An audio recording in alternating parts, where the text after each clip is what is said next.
Bonjour à tous. Aujourd'hui dans cette courte vidéo, nous allons parler des éclipses. Il y a deux sortes d'éclipses, les éclipses solaires et les éclipses lunaires. Donc éclipse lunaire. Donc nous allons tout de suite commencer par l'éclipse la plus connue et la plus spectaculaire, l'éclipse solaire. Donc déjà commençons par la définition du mot éclipse. Le mot éclipse signifie disparition momentanée d'un astre dans le ciel.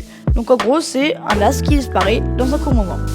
Donc l'éclipse solaire, c'est en fait la lune qui passe dans l'axe Terre-Soleil et donc qui forme une zone d'ombre sur la Terre. Et donc vu de la Terre, le Soleil est caché.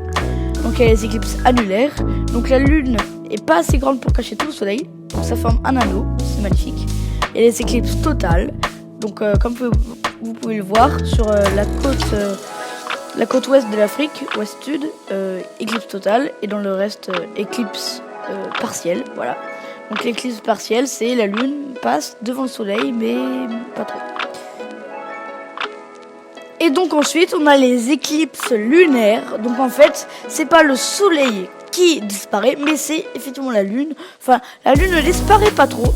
En fait, la lune devient rouge. Et oui, en fait, la lune passe dans l'ombre de la Terre, derrière la Terre, dans l'ombre de la Terre. Et donc, vu que l'atmosphère a cette couleur orange un peu, et ça fait que cette couleur fasse teindre la lune en fait. Et donc sur cette couleur rouge sang, voilà, ça vient de ça.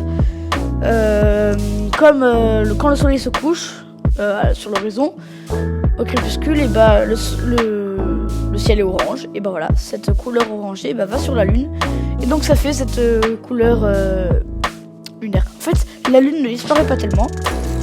Elle devient rouge, voilà. C'est une lune de sang, voilà. Et donc ça se produit seulement les nuits de pleine lune, où la lune est bien alignée dans l'axe lune-terre-soleil, voilà. Donc voilà, c'est la fin de cette vidéo, j'espère que vous aura plu, et puis à la prochaine. Ciao.